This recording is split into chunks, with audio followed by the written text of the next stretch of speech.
خۆشەویستان و ئازیزانمان لە تۆری دووەم لەگەڵتان بەردەوامین و باس لە بابەتێکی دیکە دەکەین. بێگومان دەستگای خێرخوازی بەخشنی کەل و دەستگایانەی کە ڕۆڵێکی گرنگی هەیە لە خزمەتکردنی هاوڵاتیان، بەتایبەت ئەوانە کە هەژارن و کەم دەرامەتن، بەتایبەتتر ئەوانەی کە بێباوکن و بێنازن. ڕێکخراوی بەخشین چەندین ساڵە خزمەتی خۆی پێشکەش بە هاوڵاتیان کردووە لە بۆنەکاندا، لە کاتە گرنگەکاندا، لە دەستپێکردنەوەی خوێندندا، واروەها لە جژنی قورباندا و لە ڕەمەزاندا و لە چەندین بۆنەوە لە تەنانەت لە کاتی ئاسایشدا دەستی خۆی نەپاراستووە لەوەی کە یارمەتی هاوڵاتیان و هەژاران نەدار، بەڵکو دایمە لە خزمەت هاوڵاتیاندا بووە، لە خزمەت هەژاران و کەم دەرامەتاندا بووە، لە خزمەت ئەوانەدا بووە کە پێویستیان بە هاوکاریەک بووە، تەنانەت ئەگەر هاوکاریەکە زۆر کەمیش بوو بێ. ئەمە تەنها ناوخۆی نەگرتووەتەوە، بەڵکو لە وڵاتانی دەرەوەش، لە وڵاتانی کە پێویستیان بە هاوکاریە، چ لە غەزە بێت، چ لە وڵاتانی ئەفریقا بێت، دەستێکی باڵایان هەبوو و هەروەها ڕۆڵی خۆیان گێڕاوە تایدا. لەم بەرنامەدا یاخود لەم تەوەری ئەمڕۆماندا باز لە کاری قوربانیکردن دەکەین لە جەژنی قورباندا، بزانین ڕێکخراوی دەستگای خێرخوازی بەخشین چ ڕۆڵێکیان بینیوە و هەروەها ئایا تەنها قوربانیکردنەکان لە ناوخۆت هەرێمی کوردستاندا بۆ یاخود دەرەوەیشی گرتوێتەوە، کە بێگومان دڵنیام لەوەی کە وڵاتانی دەرەوەی گرتوێتەوە، چ لە غەزە بێت یاخود ئەو وڵاتانێکە پێویستیان بە قوربانیکردنەوە و هاوڵاتیانیان کەم دەرامەت و توانای قوربانیکردنیان نییە. جا ئەچینە لای دکتۆر مامۆستا محەممەد شێخ لەتیف بەرپرسی پەیوەندیەکانی دەستگای خێرخوازی بەخشین کە لە ستۆدیۆ لەگەڵماندا. زۆر بەخێر مامۆستاگیان. زۆر سپاس. لە تەوەری یەکەمە فەنێکمە ئەو نقڵە ما بە مامۆستا شێخ دیار نقینەکە شکا بۆ دەستمەوە خۆ ناکرێ چکلێت نین ئەڵە لە جەژنا شادی بەخشنەوە ئێمە لە ستۆدیۆکانی خۆمان بەخشیوە، بەس تۆ لێم قبوڵ کە من خۆم بە دەستی خۆم چکلێتێکە بە من نەک بە تۆکە باشە فەنێکی گەنێنینەوە. ئەمە جەژنانەی ئێمە وەزە نابێت فەرموو. دەستان خۆش هەمیشە شیرین بن. مامۆستاگیان جەژنیشت پیرۆز بێت. زۆر بەخێر هاتیت.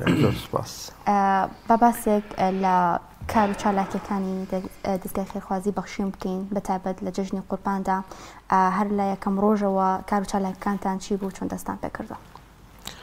بەناوی خۆی گەورە و میێرەبان، پیرۆزایی جەژن لە بەڕێستان و لە کارمەندانی ماندوونە ناسی دەستگای خێرخوازی کەناڵی ئاسمانی پەیامەکەم و لە ڕێەوەشەوە پیرۆزبایی لە بینەرە بەڕێزەکانتانەکەم. ئێمە لە دەستگای خێرخوازی بەخشین هەڵبەت ساڵانە نەریتێکە لە لامان بۆ چەندین ساڵە کە لە جەژنی پیرۆزی قوربانە پرۆسی قوربانی ساز ئەدەین ئەنجام ئەدەین. ساڵانی پێشوو لە ناوخۆیە ئەنجاممانداوە هەر لە کوردستانە. ئەوە ئەم ساڵ بۆ ساڵی دووەمە چوینەتە دەرەوەی وڵات، لە وڵاتانی ئەفریقا لە چەند وڵاتێک ئێمە قوربانی ئەنجام ئەدەین و بۆ لێ قەوماوانی غەزەش ئێمە قوربانی هەر ئەنجام ئەدەین و ئەم ساڵ بۆ یەکەم جاریش لە کوردستانی ڕۆژهەڵاتیش قوربانیمان ئەنجامداوە وەک دەستگای خێرخوازی بەخشین. هەڵبەت ئێمە زیاتر پێمان خۆشە هاوکاری خەڵکی لێ قەوما و کەم دەست و بێباوکی ناوخۆی کوردستان بکەین، بەڵام ئەمەش ڕێگر نییە لەوەی کە ئێمە پەل بەهاوین بۆ دەرەوەی وڵات، چونکە بەڕاستی ئێمە پاڵنەری ئێمە بۆ ئەم کارە خێرخوازیە بڵێتێ لە پاڵنەرێکی دیندارانە و مسلمانانە. لەم ڕوانگەیەشەوە لە حەدیثا پێغەمبەری خوا صلی الله علیه و سلم ئەفەرمێ مسلمانان هەموو وەکو یەک لاشەوان. بۆیە لەم ڕوانگەیەوە دوای گرنگیدان بە ناوخۆی هەرێمی کوردستان ئێمە بە زەڕورمانزانی ئەم خێرە بگوازینەوە بۆ لای خەڵکی تری لێ قەوماویش. ڕەنگە خەڵکێک بەلایەوە جێی سەرسامی بێ، بەڵام کاتێک کە ئەبینی مسلمانێک لە غەزە بۆ ماوەی 2 ساڵە گۆشتی نەبینیوە، ئەمە پاڵە پێوە نییە کە تۆ قوربانێکە بەری بۆ ئەوێ. ئێمە لە ئێستاە شاندێکمان لە ئەفریقایە خۆیان سەرپەرشتی قوربانیەکەن، دوای ئینشاڵڵا دێنە سەر چالاکیەکانیەوان. بەس یەک بابەت کە ئەوان باسییان کردووە مقابلەیان کرد لەگەڵ کەسێکە ڤیدۆکەشی بڵاوبووە لە سوۆسیال میدیا، ئەڵێ 8 ساڵە گۆشتم نەخواردووە. وی ئەمانە پاڵنەرن بۆ ئێمە کە قوربانی و خێرەکانیشمان بەرینە دەرەوەی هەرێمی کوردستانیش. منەوە لە سەرشت بپرسم کاک شێخ، یعنی ئێوە ئەم ساڵ لە نێو هەرێمی کوردستان بۆنە لە سلێمانی و هەولێر و دهۆک و نووسینکانی خۆتان قوربانی لە ناوخۆ ئەنجام نادەن؟ ئەمە یەک. دوو کە ئەڵی ئەفریقیا لەوانەیە خەڵک زیاتر بیری بەلای خەڵکی مەسیحی و ئەوە نابچێتەوە، ئێوە ئەو وڵات و شوێنانەتان هەڵبژاردووە کە موسڵمان و قوربانیەکان بۆ موسڵمانە بن یا هەر کەسێ هێژار بێگە هەر دینێکی بێ. هەڵبەت لە ناوخۆیە ئێمە لە سەرجەم شار و شارۆچکەکانە نووسینگەمان هەیە قوربانی ئەنجامەدەین. قوربانی ناوخۆ ئێمە لە کوشتارگە فەرمیەکانە ئەنجامی ئەدەین. هەر لە سەرەتاوە لە کەناڵەکەی بە ڕێزیشتانەوە دەرکەوت کە لە کڕینی ئاژەڵەکانیش ئێمە پزیشکی ڤێتەرنەریمان لەگەڵا بوو بۆی کە حیوانێکی تەندروست ئاژەڵێکی تەندروست بکڕین بۆ کوشتارگەکان و دوێنێ ئێمە پرۆسی سەربڕینمان لە سلێمانی ئەنجامدا بۆ ناوخۆ. ئەمڕۆ لە هەولێر ئەنجامەدرێت لە ماوەی 4 ڕۆژەکان لە سەرجەم شار و شارۆچکەکانە ئەنجامەدرێ. دوێنێ مامۆسایانی بە ڕێزیشمان برد ئیمام و پێشنوێژەکان پێشنوێژ و تاربێژەکان لەوێ خۆیان بە چاوی خۆیان بینیان کە لە ڕووی شەرعیشەوە هەم ئاژەڵەکان مەرجە شەرعەکانی تیابێ هەم سەربڕینەکەش بە شێوازێکی شەرعی بێ و دیارە لە کوشتارگەکانیشا بە فەرمی پزیشکی ڤێتەرنەری تایە و پشکینی نەکەن هەر ئاژەڵێک نەخۆشی هەبێ نایڵن بێتە دەرەوە و تەلەف ئەکرێ. بۆیە ئێمە لە سەرجەم شار و شارۆچکەکانە بە ڕێکاری شەرعی و تەندروستی بە دڵنیایەوە لە هەر 4 ڕۆژەکەی جەژنی قوربانە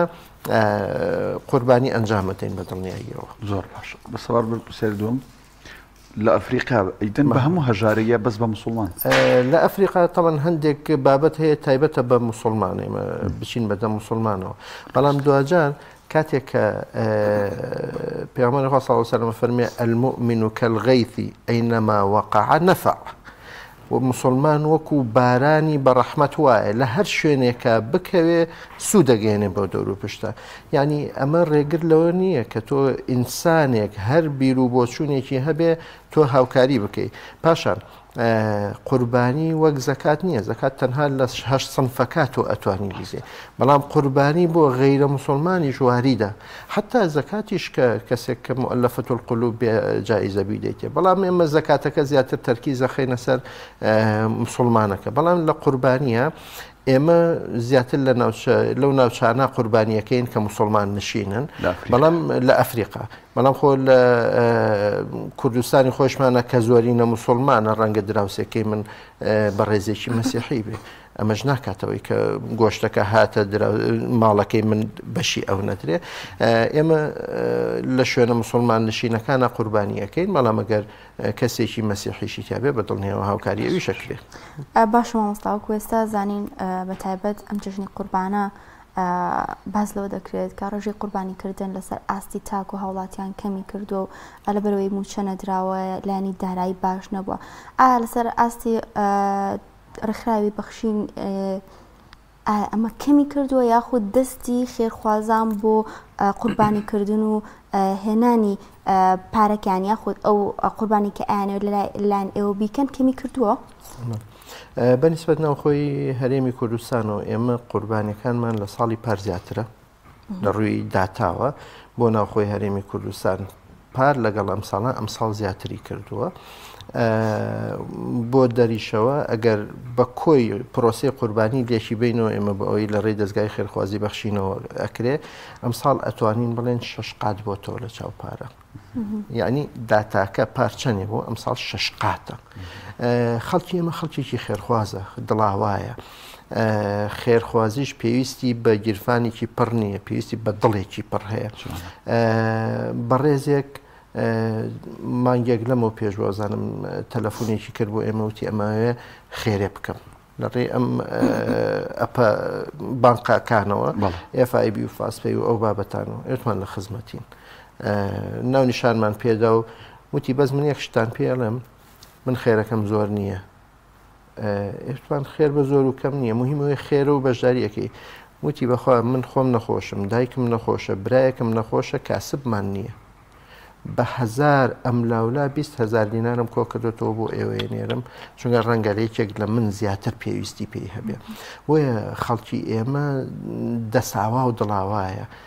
ڕاستە لەم کاتە بێموچەیە ڕاستە قەیرانی دارایی هەیە بەڵام خەڵک لەو بابەتانە دێ بەدەمەوە ئێمە سوپاسی خێرخوازانەکەین کە دەستگای خێرخوازی بەخشین هەڵەبژێرن و بەو شێواز و لێشاوە ئاوە دێن بە دەم بانگەوازی ئەمەوە لەگەڵ قەیرانەکە داتاکانی ئێمە شەش قات بۆ تۆ ئێمە سوپاسیانەکەین بەڕاستیڵاوە قسێکی دڵخۆش کرد چکە لێرە و لەوێ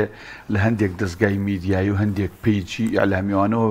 ئەبیستین خەڵک قوربانی ناکا و کەم بۆتەوە و دیارە ئەمە ئێوەمادەم بەدا تا قساکن لە ئێوە دڵخۆشکەرەیە کاک شێخ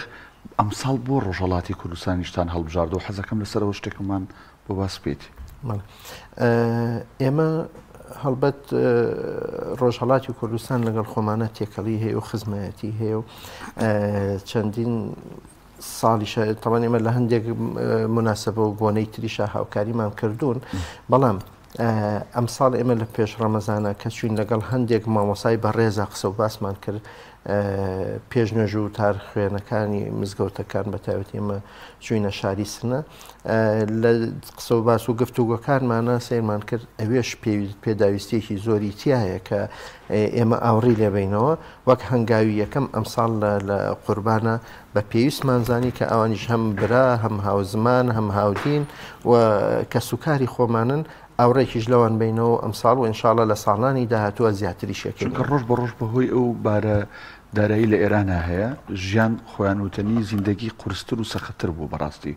ینی گۆشت گران بووە پێداویستەکان خواردن هەموو شتێک گران بووە نیە بەدڵنیاییەوە تەبەن ئەوەی کە جێی دڵخۆشیەوە عەرزم کردن خەڵکی موسڵمانی کورد زۆر دەست ئاوا و دڵاوایە لەگەڵ ئەو بارە ئابووریە زۆر قورسی کە هاتۆتە سەریان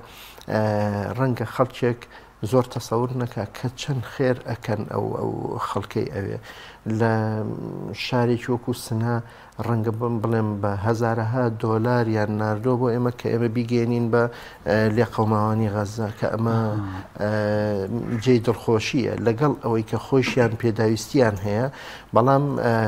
هەر دەستکراون بەرامبەر بە برا موسڵمانەکانیان چەندین هەزار دۆلاریان بۆ ئێمە ناردۆ لە ڕێی دەستگای خێرخوازی بەخشیان ئێوە هەر ئەوەنی لێرەوە خەڵک بڵە قوربانێکم بڕۆژتان خێرومەندانی ئەوش پاریان ناردۆ لە سەر جەم لە ئەوروپاوە لە کوردستانی ڕۆژهەڵاتەوە لێرەوە خەڵکێک هیمەتی زۆر باشی هەیە کە ئەبینێ ئەو ناسۆر و ناڕەحەتیە بەسەر موسڵمانیانی غەزادێ کە ئەبینێ ئێمە ڤیدۆیەکمان بڵاو کردەوە لە ئەفریقا پەرژنی قایم بێ لە ڕووی بەڕێستانە ئەو گۆلە ئاوانەی کە ئاژەڵتی ئاویتی ئاخواتەوە لەوێ ئاوە بن بۆ خواردنەوە ئیتر ئەمە واکە کە هیمەتبەرزیەک لە خەڵکی ئێمە دروست ببێ ئێستا ئەو شاندەی ئێمە کە چۆتە ئەفریقا بۆ قوربانی چوە بەڵام تەنها قوربانی ئەنجام نادا ڕەنگە بڵێم دە بۆ 15 بیر لێدەن لە شوێنە جیاوازەکانە خۆیان شوێنەکە بینن کە ئەمە پێداویستی هەیە حوجرەیەک هەبوو چون سەردانیان کرد حوجرەکە سەرجەمی مناڵی بێباوک بوو بەسەریان کردنەوە جلی جەژنیان بۆ کڕین خواردنی جەژنیان بۆ کڕین لە قوربانیان بەشیانەدەن و هەندێک لە خێرخوازانیش بڕیاریان داوە کە حوجرەیەکی گەورە و جوانیان بۆ دروست بکەن بۆیە کاتێک کە خەڵک ئەو ناسۆرە بینێ ئەو نەبوونیە بینێ کابرا ئەگەر ڕەنگە 2000 پێبێ هەزاریان بێنێ ئەمەش لە حەدیثە کاپی سەڵام فەرمووی ڕەنگە درهەمێک پێش 1000 درهەم بکەوێ لە خێر و خێراتەکەیە مامۆستا محەممەد وەکو ئەزانین خێرومەندان دەستێکی باڵیان هەیە لە کار خێرخوازەکانی دەستگای بەخشیندا ئایا ئەو قوربانیانەی کە ئێوە ئەنجامی ئەدەن چ لە ناوخۆ بە یاخود لە وڵاتانی دەرەوە بێ بەپێی پلان خۆتان لە وڵاتانی دەرەوە شوێنەکان هەڵدەبژێرن یان نەخێ لەسەر داخوازی خێرخوازان هەڵیەبژێرن دیارە ئێمە پێشتریش لە مانگی 12 شاندێکمان چوە ئەفریقا لەوێ بارودۆخەکەی بینیم بە چاوی خۆی لە ئەنجامی ئەو راپۆرتی کە ئەوان پێشکەشیان کرد شوێنەکان کوێ گونجاوە لە ئەنجامی ئەو بەرچاوڕوونی ئەوان پێیانداین ئێمە شوێنەکانمان هەڵبژاردووە بە شێوازێکیش بێ کە ئەم قوربانیەکە ئەکرێ یەکەم لە لایەنی شەرعیەوە ئەم کەسە کە پارەکەدا بە ئێمە ئەمانەتێکە لە ئەستۆ ئێمە بۆ شوێنی خۆی بکە قوربانەکە لە ڕووی شەرعیەوە گونجاو بێ و بە شێوازێکی شەرعیانە سەر ببڕێ و بژگە بە کەسێک کە زۆر مستحق و شایستێ یعنی ئەو کەسانەی کە ڕەنگە بڵێم ساڵ دو ساڵ تێپەڕێ بەسەریانە گۆشت ناخوا بۆیە ئێمە بەم شێوازە قوربانەکە ینی هەبووە لە خێرخوازان بڵێن تەنها ئەمێ پارەکە مناو خۆیان سەرف بکرێت و نەنێدرێتەوە وڵاتانی دەرەوە لە هەردوو جۆرەکە هەیە ئەڵێ من تەنها بۆ کوردستان تاوانەوەی کە دێت بۆ لای ئێمە قسە و باسی لەگەڵاکەین هەیە ئەڵێ من وڵاتی خۆم پێویسترە بەسەرچاو هەیشاڵێ وڵاتی خۆمان ڕەنگە تا ڕادێک باشتر بێ بەڵام ئەو وڵاتانە زۆر وەزعیان خراپە من ئەمێ بۆ دەرەوەی بنێرم لە هەردوو جۆرەکەمان هەیە کاک شێخ سەبارەت بە غەزە زۆر قسە و ئینەکرێ من حەزەکەم جەنابەت زۆر بەوازەحی و بەڕوونی ینی جوابی ئەم پرسیارەمان بێتەوە لەبەر خەڵک ئەوترێت تەنانەت مێشولە ناتوانێت داخڵی غەزە بێ بەهۆی ئەو گەمارۆ سەختی کە قەوارەی زایۆنی خستێتێ سەر ئەو کەرتە هەر بەڕاست ئێوە قوربانیەکەن لەوانێ پرسیار بە لای خەڵک ئێوە چۆنم قوربانیا گەیاندە غەزە ئالێتەکەی شێوازەکەی ئێمە ساڵی پار هەرچی قوربانیمان کرد بۆ غەزە هەموویمان بە ئەمانەتەوە گەیانە ناو غەزە و دابشمان کرد و ڤیدۆیشی هەیە ساڵی پار سەبارەت بە ئەم ساڵ ئێمە لە جەژنی قوربانە قوربانیەکە سەرەبڕین هەرگیز نەمانوتۆ لە جەژنی قوربانە قوربانیەکە ئەگەیێنین ئەمە دوشتی جیاوازە ئێمە لە دوو وڵات قوربانی ئەەکەین بۆ غەزە لە هەندستان و لە میسر لە هەندستان ئەیکەینە قوتووەوە ئەم قوتووە 3 بۆ 5 ساڵ بەرگەیەگرێ ئەمێنێتەوە بەکاربهێنرێ لە میسریشەوە کە سنووری بە غەزەوەیە ئەوە لە ساڵ پار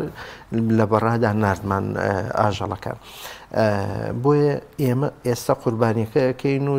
سنەتەکە جێبەجێەکەین و ئەمانەتی خەڵک وەک خۆی جێبەجێەکەین بۆ داهاتوو تەوەن ئەم شەڕە لە ئێستای هەوڵ هەیە بۆ وەستاندن کە وەستا و دەواازەکان کرایەوە ئەو کاتە ئێمە ئینێرینە ناوە سەبارەتی بەوەیشی کاڵێ مێشوو لەژ ناشێتە ژوورەوە تەوەن من ڕۆژانە پەیوەندیم هەیە لەگەڵ کەرتی غەزە بۆ سیفەتەی من بەرپرسی پەیوەندیەکانم لەگەڵ چەندین ڕێکخرا و کەسایەتی ناو غەزەیە پەیوەندیمان هەیە ئێمە بە دوواداچوو نەکەین لە ئێستەیشە هەم خواردن هەم برنج هەم ئارد ئەچێتە ناو غەزەوە وە نییە بڵێ زۆر کێ ئەیبا و چۆن ئەیبا ئەو بازرگانانی لەگەڵ جوولەکە بینیان هەیە جوولەکە پاداشتیانەکانە بڕەوە خۆ کاسبی بکەن تەوەن بابەتەکە زۆر ئاسانیش نییە ئێمە جاری تریش هەر باسمان کردو لێرە لەوێ لە پێش شەڕەکە فەردەیەک ئاردی 25 کیلۆی لەناو غەزە بە $10 بوو لە مانگی ڕەمەزانە بە $40 بوو ئێستا هەتا $950 ڕۆی و یەک فەردە ئاردی 25 کیلۆیی کە بە $10 بوو تا 950 ڕۆی ئێستا هاتوۆتەوە تقریبان $600 ئەمە ئاردەکە ئەچێتە ناوەوە بەڵام بەم شێوازە ئەچێ ئێمەش بە ڕێگای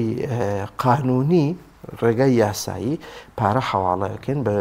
لە ڕێگای سیستەمی سویفتەوە کە هەموو جیهان ئیشی تیاکە پارە حواڵەکەین پارەکە گاتە دەست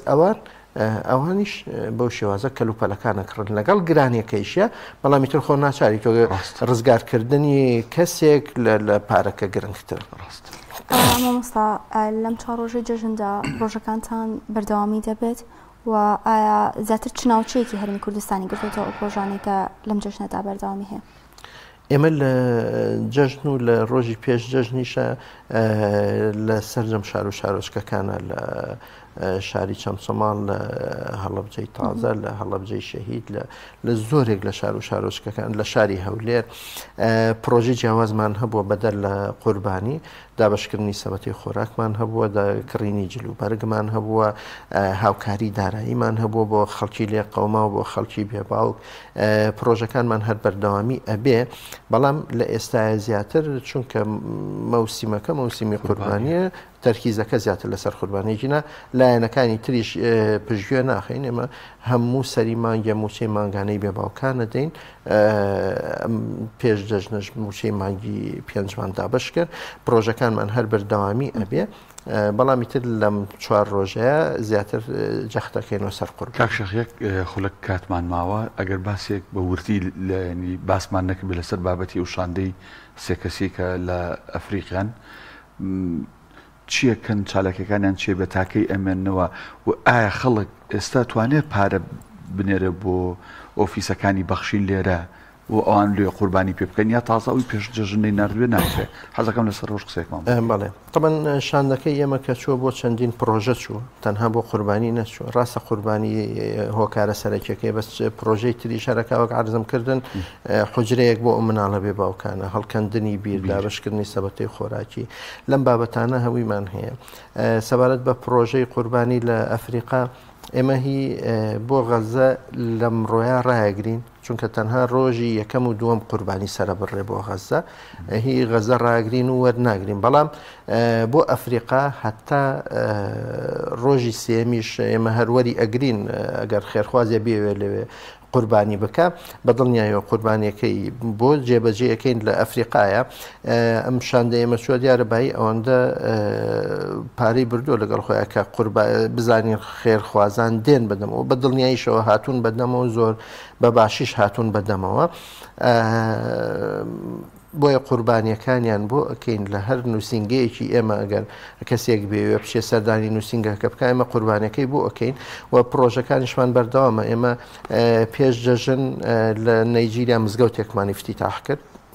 ئاهەنگەکە مزگەوتێکمان کردەوە کە خۆمان دروستمان کردبوو لە ئێستا لە نەیجیریا خەریکی دروستکردنی مزگەوتێکی کەین بەرنامەمان هەیە لە چاد مزگەوت دروست بکەین بەردەوام پرۆژەکانمان لە ئەفریقا بەردەوامە بێمە